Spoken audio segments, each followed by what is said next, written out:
Hi hello నమస్తే welcome to Telugu ప్రభ. నేను మీ journalist Shivajyothi. So నిరుద్యోగులు అంటేనే ఫస్ట్గా గుర్తొచ్చేది అశోక్ సార్.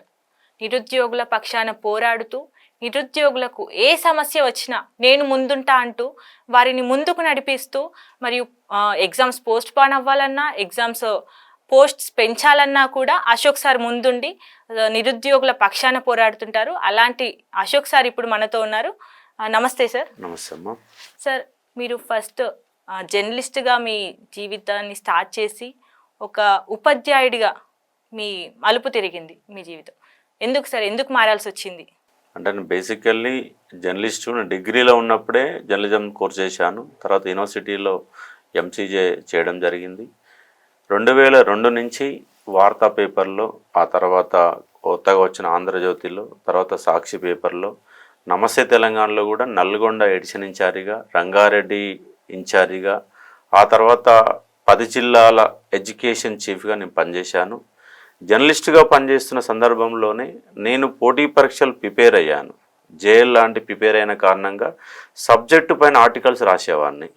ఆర్టికల్స్ రాసినప్పుడు, హిస్టరీ మీద ఆర్టికల్ రాస్తున్నప్పుడు ఒక ఇన్స్టిట్యూట్ డైరెక్టర్, సార్ మీ ఆర్టికల్స్ బాగుంటాయి, మా పిల్లలకు గైడెన్స్ ఇవ్వడానికి ఒక గెస్ట్ లెక్చర్గా రండి సార్ అని చెప్పేసి రిక్వెస్ట్ చేశాడు. అట్లా పోయి ఒక 2 గంటలు అసలు అకాడమిక్ చదువులకి పోటీ పరీక్షలకు చదువులకు ఉన్న తేడా ఏంటి, ఎక్కడ ఏం చదువుతున్నారు, ఎగ్జామ్లు వచ్చేటువంటి ఏరియాస్ ఏంటి, ఏం చదివితే ఏం క్వశ్చన్ వస్తుంది, లాంటి అంశాలపైన ఒక 2 గంటలు వాళ్ళకు నాన్ స్టాప్గా ఒక 2 గంటలు వాళ్ళకు అవగాహన కల్పించాను హిస్టరీ పైన. సార్ మీ క్లాసులు బాగున్నాయి, మీరే మా క్లాస్ ఎందుకు తీసుకోడు సార్ అని రిక్వెస్ట్ చేశారు. అట్లా నేను ఫ్యాకల్టీ అయ్యాను. ఫ్యాకల్టీ పిల్లలతో గడుపుతున్నప్పుడు నాకు కొద్దిగా హ్యాపీ అనిపించినది. జర్నలిజం కంటే కొన్ని వందల మంది, వేల మంది, ఎందుకంటే నేను 2-3 వేల మంది విద్యార్థులు కూడా ఒకటే క్లాసు చెప్పిన సందర్భాలు ఉన్నాయి. ఆన్లైన్లో క్లాస్ చెప్పినా కూడా కొన్ని వేల మంది లైవ్లో ఉంటారు. గవర్నమెంట్ టీశాట్లో క్లాసులు చెప్పాను, లైవ్లో క్వశ్చన్లు అడుగుతూ ఉంటారు. అంటే కొంచెం నాకు హ్యాపీ అనిపించింది. జర్నలిజంతో పోలిస్తే ఇక్కడ బాగుంది. పైగా ఇన్కమ్ సోర్స్ కూడా జర్నలిస్ట్ కంటే కూడా యాజ్ ఎ ఫ్యాకల్టీ నాకు ఎక్కువ ఉంది. అంటే జర్నలిజంలో సంపాదించాలనే వాళ్ళు సంపాదిస్తారు, కానీ నేను ఓన్లీ జీతం మీద ఆధారపడినటువంటి నడిపినటువంటి వ్యక్తిగా ఈ కొంచెం హ్యాపీనెస్ సంతృప్తి ఎక్కడైతే దొరుకుతుందో అక్కడ పనిచేయడం ఉత్తమం అని చెప్పేసి అటు జర్నలిజాన్ని వదిలిపెట్టేసి ఇక్కడ ఫ్యాకల్టీగా నేను రావడం జరిగింది. ఆ ఫ్యాకల్టీగా వచ్చిన తర్వాత తెలంగాణ మూమెంట్ పైన నేను పిహెచ్డి చేసిన కారణంగా, కొన్ని వందల పుస్తకాలు సేకరించిన కారణంగా ఆ సబ్జెక్టు పైన అనర్గళంగా చెప్పడం అనేది సాధ్యమైంది. దాని కారణంగా ఇవాళ విద్యార్థుల మధ్య ఒక ఫ్యాకల్టీగా ఉన్నాను. వాళ్ళ సమస్యలు వచ్చినప్పుడు ఈ ఏ నోటిఫికేషన్లు ఏ సమస్యలు ఉన్నాయి, అర్హతలు ఏంటి, క్వాలిఫికేషన్లు ఏంటి, సిలబస్ ఏంటి, దాంట్లో ఉన్న సమస్యలు ఏంటి మాట్లాడుతున్నప్పుడు విద్యార్థులు నా దగ్గర రావడం మొదలుపెట్టారు. అట్లా విద్యార్థి సమస్యలపైన మాట్లాడాను. దాని కారణంగా ఇవాళ రోడ్డు మీద ధర్నాలు చేయడం, చివరికి నా మీద ఇవాళ తెలంగాణ అప్పుడు టీఆర్ఎస్ గవర్నమెంట్ కావచ్చు, ఇవాళ కాంగ్రెస్ గవర్నమెంట్ కావచ్చు, ఇవాళకి నా మీద 18 కేసులు ఉన్నాయి. చెంచల్ కూడా జైలు కూడా 3 రోజులు పోయొచ్చాను విద్యార్థుల యొక్క ఉద్యమాల కారణంగానే. ఇవాళ విద్యార్థుల మధ్య నా జీవితం అనేది కొనసాగుతుంది. ఒకవైపు పాఠం చెప్పడం, రెండోది వాళ్ళ సమస్య ఉన్నప్పుడు స్పందించడం.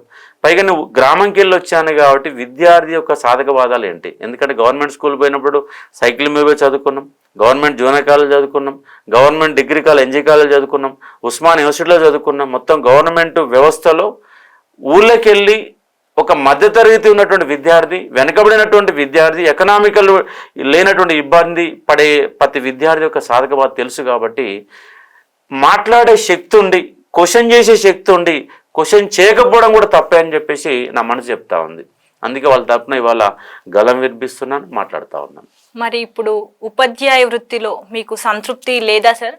ఉంది, సంతృప్తి ఉంది. మరి రాజకీయాల వైపు ఎందుకు వెళ్లాల్సి వస్తుంది? నేను రాజకీయాల్లో ఏం లేను. నేను వాళ్ళు పూర్తిస్థాయి రాజకీయాల్లో నేనేం లేను. ఇవాళ విద్యార్థుల మధ్యలోనే ఉన్నాను.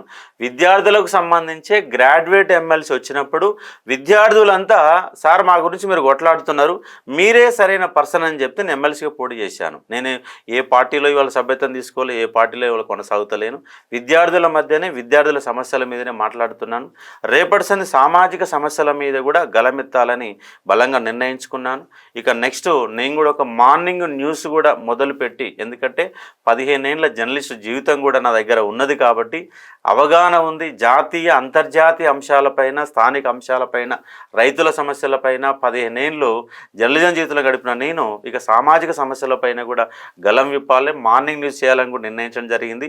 రేపు 2026 జనవరి 1 నుంచి మార్నింగ్ న్యూస్ కూడా మొదలుపెట్టబోతున్నాను. అటు జర్నలిజాన్ని, ఇటు విద్యార్థులని, అన్ని అంశాలపైన మాట్లాడి క్వశ్చన్ చేయాలని నిర్ణయం తీసుకున్నాను. మీరు ఇప్పుడు నిరుద్యోగుల పక్షాన పోరాడుతున్నప్పటికీ కొందరు నిరుద్యోగులే అశోక్ సార్ స్వార్థ రాజకీయాలు చేస్తున్నారు, తన స్వార్థ ప్రయోజనాల కోసమే ఇదంతా చేస్తున్నారు అంటున్నారు.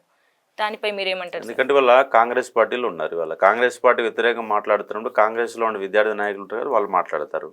టీఆర్ఎస్ వ్యతిరేకంగా మాట్లాడినప్పుడు టీఆర్ఎస్ సంబంధించిన విద్యార్థి నాయకులు మాట్లాడతారు. ఎందుకంటే ఒక వ్యక్తి బలంగా క్వశ్చన్ చేసినప్పుడు ఎదుటి వ్యక్తికి ఏం మాట్లాడో తెలియనప్పుడు ఇలాంటి బురదేశ ఒక ప్రయత్నం చేస్తారు. మరి అలా టీఆర్ఎస్ పార్టీకి వ్యతిరేకంగా కొట్లాడి నిలబడిన, టీఆర్ఎస్ పార్టీల మీద కేసులు పెట్టారు, జైలు పంపారు. కాంగ్రెస్ పార్టీకి వాళ్ళ మద్దతు నిలబడిన, ఇవాళ కాంగ్రెస్ పార్టీ మోసం చేస్తుంది, ఇవాళ కాంగ్రెస్ పార్టీ వ్యతిరేకంగా గలం ఎత్తుతున్నా. మరి అశోక్ సార్కి కనుక స్వార్థ రాజకీయాలు ఉంటాయి, ఇవాళ కాంగ్రెస్ పార్టీలో ఒక సభ్యత్వం తీసుకొని కాంగ్రెస్ పార్టీలో నేను కనుక ఉంటే నాకు ఏదో కార్పొరేషన్ చైర్మన్ పదవి ఈజీగా ఇచ్చేవాళ్ళు కదా. అలాంటి నేనేం పదవుల కోసం ఏం పాకులాడలేదు కదా. ఇవాళకి అయ్యాల విద్యార్థి తరపున కొట్లాడినా, ఇవాళ విద్యార్థి తరపున కొట్లాడుతున్నా. అశోక్ సార్కి ఎలాంటి స్వార్థ రాజకీయాలు ఏం లేదు, ఏ పార్టీలో కలవలేదు, ఏ పార్టీ కండువేసుకోలేదు.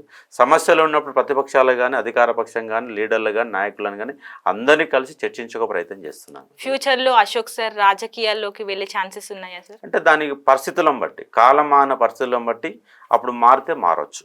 ప్రస్తుతానికైతే నా యొక్క లక్ష్యం ఏంటంటే విద్యార్థి సమస్యలు గలమెత్తడం, యాజ్ ఏ ఫ్యాకల్టీ ఒక లెక్చరర్గా విద్యార్థులు పాఠాలు చెప్పడం అనే లక్ష్యంతో నడుస్తున్నాను. ఫ్యూచర్ ఇప్పుడు నేను యాజ్ ఏ జర్నలిస్ట్గా ఉన్నా, జర్నలిజంకి వెళ్ళి ఫ్యాకల్టీ అయినా, ఫ్యాకల్టీకి వెళ్ళి ఉద్యమకాడికి వచ్చిన, అనుకోకుండా ఎమ్మెల్సీగా పోటీ చేసిన, రేపు ఫ్యూచర్ ఎట్లుంటుందో చెప్పలేం కదా. రేపు మీ అవసరం నాకుందంటే పరిస్థితుల ప్రభావాన్ని బట్టి మనం మారొచ్చునో మారకో తెలియదు. ఫ్యూచర్ గురించి ఇప్పుడే మనం అంచనా వేసుకోలేము కదా. కాబట్టి ప్రస్తుతానికైతే విద్యార్థి సమస్యల మీద మాట్లాడడం, పాఠం చెప్పడం అనే లక్ష్యంగా ఉన్న రేపటి సామాజిక సమస్యల మీద గలమెత్తే ఒక ప్రయత్నం చేస్తాను.